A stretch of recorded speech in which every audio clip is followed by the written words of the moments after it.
Hello नमस्कार दोस्तों, आप सभी का स्वागत है आज के इस सेशन में। दोस्तों, आज हम लोग इस वीडियो में सॉल्व करने वाले हैं एसएससी जीडी 28 अप्रैल 2026 की तीसरी शिफ्ट में पूछे गए हिंदी के सभी प्रश्न। तो अगर आप आने वाले एसएससी जीडी एग्जाम की तैयारी कर रहे हैं तो ये आज का सेशन आप सभी के लिए काफ़ी इम्पोर्टेंट होगा, क्योंकि इससे आपको पता चलेगा कि एग्जाम में किस प्रकार का प्रश्न हिंदी में पूछा जाता है। ठीक है, तो आप लोग इस वीडियो को पूरा देखिएगा और आप जो है अपना स्कोर लास्ट में ज़रूर बताइएगा कि आपके 20 क्वेश्चन में से कितने क्वेश्चन सही हुए हैं। तो आइए दोस्तों, क्वेश्चन नंबर 1 को सॉल्व करते हैं। देखिए, क्वेश्चन नंबर 1 में कहा गया है निम्न में से शुद्ध शब्द कौन सा है। और ये क्वेश्चन जो है एसएससी जीडी 28 अप्रैल 2026 में तीसरी शिफ्ट में पूछा गया क्वेश्चन है। ठीक है, तो ऑप्शन ए है तपस्या, ऑप्शन बी है तपस्या, ऑप्शन सी है तपस्या, ऑप्शन डी है तपस्या। तो बताइएगा कौन सा इसमें वर्तनी सूत्र लिखा गया है। अगर आपने ऑप्शन नंबर बी को चुना है तपस्या तो बिल्कुल करेक्ट आंसर हो जाएगा। ठीक है, क्वेश्चन नंबर 1 का राइट आंसर होगा ऑप्शन बी। हमारा अगला प्रश्न है, यदि कोई कर्मी समय से पहले ड्यूटी छोड़ दे तो यह क्या कहलाता है। आपके सामने 4 ऑप्शन हैं, समय पालन, रिपोर्टिंग, अनुशासनहीनता, निरीक्षण। तो क्वेश्चन नंबर 2 का यहाँ पर आंसर हो जाएगा ऑप्शन सी, अनुशासनहीनता। ठीक है दोस्तों, ऑप्शन सी यहाँ पर बिल्कुल करेक्ट आंसर हो जाएगा क्वेश्चन नंबर 2 का ऑप्शन सी। ये सारे क्वेश्चन पूछे गए क्वेश्चन हैं, वो भी 28 अप्रैल के तीसरी शिफ्ट में पूछा गया हिंदी के पेपर। तो हिंदी के पेपर में इस बार काफ़ी बदलाव देखने को मिला है। ठीक है, पुलिस एंड प्रशासन से काफ़ी प्रश्न पूछे गए हैं। हमारा अगला प्रश्न है, जब वरिष्ठ अधिकारी अचानक आकर कार्य की समीक्षा करे तो वह क्या कहलाता है। ऑप्शन ए है निरीक्षण, घोषणा, रिपोर्ट या फिर सुझाव। कौन सा ऑप्शन सही होगा आपको बताना है। तो याद रखिएगा क्वेश्चन नंबर 3 का आंसर हो जाएगा ऑप्शन ए, निरीक्षण। ठीक है दोस्तों, ऑप्शन ए यहाँ पर सही आंसर हो जाएगा क्वेश्चन नंबर 3 का ऑप्शन ए। निम्नलिखित में से एक शुद्ध वर्तनी का चयन करें। ऑप्शन ए है ईद, ऑप्शन बी है ईद, ऑप्शन सी है ईद, ऑप्शन डी है ईद। तो क्वेश्चन नंबर 4 का बताइएगा क्या आंसर हो जाएगा। तो अगर आपने ऑप्शन नंबर ए को चुना है ईद तो बिल्कुल करेक्ट आंसर को चुने हैं। ठीक है, ऑप्शन ए यहाँ पर बिल्कुल सही आंसर हो जाएगा ईद। ठीक है, ईद आपको इस प्रकार से लिखना है, राइट आंसर हो जाएगा ऑप्शन ए क्वेश्चन नंबर 4 का। अगला प्रश्न है, गेट पास की पुष्टि करें का क्या तात्पर्य है। और ये प्रश्न जो है इस बार एसएससी जीडी 2026 के एग्जाम में 28 अप्रैल के थर्ड शिफ्ट में पूछा गया प्रश्न है। तो देख सकते हैं कि इस बार हिंदी में क्या क्या पूछा गया है। पास खो देना, पास खरीदना, पास असली है या नकली जांचें, ऑप्शन डी है गेट तोड़ना। तो मेरे दोस्तों, अगर आपने ऑप्शन सी को चुना है पास असली है या नकली, बिल्कुल राइट आंसर को चुने हैं। गेट पास की पुष्टि का मतलब होता है पास असली है नकली जांचें। बिल्कुल करेक्ट आंसर हो जाएगा क्वेश्चन नंबर 5 का ऑप्शन सी आपको ध्यान में रखना है। क्वेश्चन नंबर 6, गुप्तचर अधिकारी का क्या कार्य विहित है। ऑप्शन ए है खुफिया जानकारी इकट्ठा करना, वाहन चलाना, भोजन करना या फिर रिपोर्ट पढ़ना। तो बताइएगा दोस्तों क्वेश्चन नंबर 6 का क्या आंसर होगा। तो यहाँ पर आपको ध्यान में रखना है कि गुप्तचर अधिकारी जो है वो क्या करते हैं, खुफिया जानकारी इकट्ठा करते हैं। यहाँ पर बिल्कुल सही आंसर हो जाएगा ऑप्शन ए। ठीक है, ना ही वाहन चलाना, ना ही भोजन करना, ना ही रिपोर्ट पढ़ना। यहाँ पर सही आंसर हो जाएगा ऑप्शन ए। अगला प्रश्न है, नीचे दिए गए शब्द का सही परिभाषित शब्द बताएं। आम रास्ता नहीं। तो इसका इंग्लिश बताना है कि कौन सा इसका इंग्लिश दिया गया है ऑप्शन में। ऑप्शन ए है note worthy point, option B है नो थ्रोफेयर, ऑप्शन सी है नोटिस बोर्ड, ऑप्शन डी है नोटिस इज राइटिंग। तो यहाँ पर क्वेश्चन नंबर 7 का याद रखिएगा आंसर हो जाएगा ऑप्शन बी, नो थ्रोफेयर। ठीक है, ऑप्शन बी यहाँ पर सही आंसर हो जाएगा क्वेश्चन नंबर 7 का ऑप्शन बी। इस बार जो है हिंदी में काफ़ी बदलाव देखने को मिला है, जो कि ये सारे क्वेश्चन जो है हिंदी के सिलेबस से बिल्कुल बाहर हैं। अगला प्रश्न है, पुलिस द्वारा क्षेत्र में नियमित सुरक्षा भ्रमण को क्या कहते हैं? निरीक्षण, निगरानी, गश्त या फिर जांच। ऑप्शन सी यहाँ पर बिल्कुल राइट आंसर हो जाएगा। आप लोग देखे होंगे कि आपके क्षेत्र में पुलिस वाहन घूमते हुए तो वो लोग क्या करते हैं? गश्त करते हैं, पेट्रोलिंग करते हैं। ठीक है, यहाँ पर बिल्कुल राइट आंसर हो जाएगा ऑप्शन सी, क्वेश्चन नंबर 8 का। पुलिस द्वारा तैयार किया गया आधिकारिक लिखित विवरण क्या कहलाता है?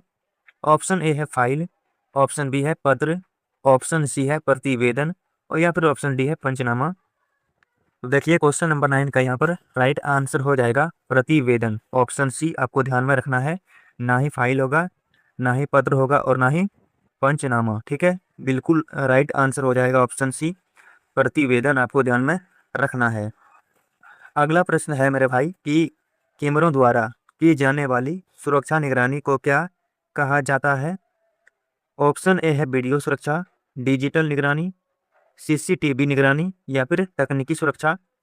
और ये बिल्कुल ऑफिशियल पेपर है दोस्तों, जो कि 28 अप्रैल 2026 में तीसरी शिफ्ट में पूछा गया हिंदी का प्रश्न है।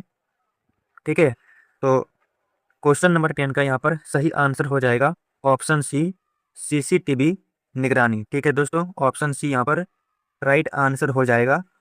तो दोस्तों हम लोग आधा पड़ाव को पार कर चुके हैं। तो आप लोग कमेंट में बताइएगा कि आपके अभी तक 10 क्वेश्चन में से कितने क्वेश्चन सही हो पाए हैं। ठीक है, तो आज आपको टारगेट करना है 20 में से 20। ठीक है दोस्तों, 19-20 बेस्ट स्कोर माना जाएगा। तो देखते हैं आप लोग कितने स्कोर कर पाते हैं। चलिए अगला प्रश्न है, निम्न में से कौन सा एक शुद्ध वर्तनी है? ऑप्शन ए है दीपिका, ऑप्शन बी है दीपिका, ऑप्शन सी है दीपिका, ऑप्शन डी है दीपिका। तो बताइएगा कौन सा वर्तनी शुद्ध रूप से लिखा गया है। तो याद रखिएगा दीपिका जो है इस प्रकार से लिखा जाता है। ठीक है, तो यहाँ पर बिल्कुल सही आंसर हो जाएगा ऑप्शन ए, दीपिका। ठीक है, अगला है कि निम्नलिखित में से किसी एक अशुद्ध वर्तनी का चयन करें। ऑप्शन ए है आशीर्वाद, जीरा, गोदावरी या फिर साप्ताहिक। तो दोस्तों आप सभी को बताना है कि इनमें से कौन सा एक अशुद्ध लिखा हुआ है वर्तनी। तो यहाँ पर बिल्कुल सही आंसर हो जाएगा ऑप्शन ए, आशीर्वाद। ठीक है, ऑप्शन ए यहाँ पर सही आंसर हो जाएगा। आशीर्वाद दोस्तों इस प्रकार से लिखा जाता है, आपको ध्यान में रखना है। ठीक है, तो यहाँ पर आशीर्वाद गलत लिखा हुआ है, तो करेक्ट आंसर हो जाएगा ऑप्शन ए। क्वेश्चन नंबर 13, निम्नलिखित में से कौन सा एक उपयुक्त हिंदी परिभाषिक शब्द चार्ज शीट के लिए होगा? यानी कि चार्ज शीट का आपको हिंदी बताना है, कौन सा इसका राइट आंसर होगा। ऑप्शन ए है समन, ऑप्शन बी है वारंट, ऑप्शन सी है आरोप पत्र, ऑप्शन डी है न्यायाधीश। तो यहाँ पर क्या आंसर हो जाएगा आपको बताना है। यदि आपने ऑप्शन नंबर सी को चुना है, आरोप पत्र, तो यहाँ पर बिल्कुल सही आंसर को चुने हैं। ठीक है, ऑप्शन सी यहाँ पर बिल्कुल करेक्ट आंसर हो जाएगा क्वेश्चन नंबर 13 का। क्वेश्चन नंबर 14, सुरक्षा निर्देशावली क्यों बनाया जाता है? ठीक है, ऑप्शन ए है कहानी लिखने हेतु, कर्मियों को सुरक्षा से संबंधित नियमों को जानकारी देने हेतु, या फिर समाचार प्रचार हेतु, या फिर फिल्म निर्माण हेतु। तो फिल्म निर्माण के लिए तो सुरक्षा निर्देशावली नहीं दिया जाएगा, समाचार के लिए भी गलत है और यहाँ पर ऑप्शन ए भी गलत है, कहानी लिखने के लिए नहीं। ठीक है, तो बिल्कुल करेक्ट आंसर हो जाएगा ऑप्शन नंबर बी, आपको नोट कर लेना है। कर्मियों को सुरक्षा से संबंधित नियमों को जानकारी देने हेतु ही सुरक्षा निर्देशावली बनाया जाता है, जो कि इस बार पूछा गया प्रश्न है 28 अप्रैल ये तीसरी शिफ्ट में। तो आपको ऐसे भी ऑप्शन को छांटना है। हमारा अगला प्रश्न है, सुरक्षा चक्र किसे दर्शाता है? पहिया, बहुस्तरीय सुरक्षा व्यवस्था, स्कूल की घंटी या फिर नक्शा। तो अगर आपने ऑप्शन नंबर बी को चुना है, बहुस्तरीय सुरक्षा व्यवस्था, तो करेक्ट आंसर को चुने हैं। ठीक है, सुरक्षा चक्र का तात्पर्य है बहुस्तरीय सुरक्षा व्यवस्था बनाए रखना। तो यहाँ पर करेक्ट आंसर हो जाएगा ऑप्शन बी। तो आइए दोस्तों हम लोग यहाँ से अब गद्यांश को सॉल्व करेंगे। क्वेश्चन नंबर 16, तो आइए हम लोग गद्यांश को पढ़ते हैं। आंतरिक सुरक्षा में सूचना का समय प्रबंधन का निर्णायक कारक होता है। सही सूचना यदि देर से पहुंचे तो उसका प्रभाव सीमित हो जाता है। इसीलिए सूचना की गति और सटीकता दोनों को समान महत्व दिया जाता है। और ये क्वेश्चन जो है इस बार एसएससी जीडी 2026 में पूछा गया प्रश्न है। दोस्तों इस बार जो है गद्यांश काफ़ी छोटा पूछा गया है, ठीक है, 3 से 4 लाइन का गद्यांश इस बार आया है। तो आइए क्वेश्चन को पढ़ते हैं। क्वेश्चन में क्या कहा गया है, सूचना का कौन सा पक्ष निर्णायक बताया गया है। ऑप्शन ए है मात्र, ऑप्शन बी है समय प्रबंधन, गोपनीयता या फिर स्रोत। तो यहाँ पर दोस्तों देखिए पहला लाइन में कहा गया है आंतरिक सुरक्षा में सूचना का समय प्रबंधन का निर्णायक कारक होता है। देखिए यहाँ पर ऑप्शन बी सही आंसर हो जाएगा। समय प्रबंधन बिल्कुल करेक्ट आंसर, ना ही मात्र, ना ही गोपनीयता और ना ही स्रोत। ठीक है, आपको ध्यान में रखना है, बिल्कुल सही answer option B.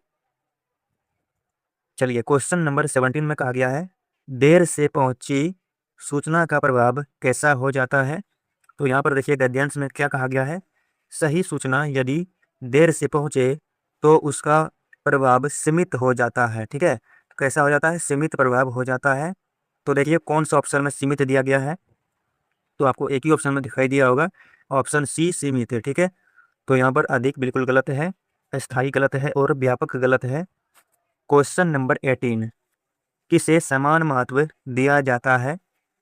Option A है सूचना की मात्रा और स्रोत, ऑप्शन बी है सूचना की गोपनीयता और शक्ति, ऑप्शन सी है सूचना की गति और सटीकता, ऑप्शन डी है सूचना की भाषा और माध्यम। गद्यांश में कहा गया है इसीलिए सूचना की गति और सटीकता दोनों को समान महत्व दिया जाता है। ठीक है, तो यहाँ पर सही आंसर होगा गति और सटीकता। गद्यांश में साफ साफ कहा गया है, तो आपको ऑप्शन नंबर सी को चुनना है, राइट आंसर हो जाएगा। सूचना की गति और सटीकता यहाँ पर सही आंसर हो जाएगा क्वेश्चन नंबर 18 का। तो चलिए चलते हैं अगले प्रश्न की ओर। तो आइए क्वेश्चन नंबर 19 को सॉल्व करते हैं।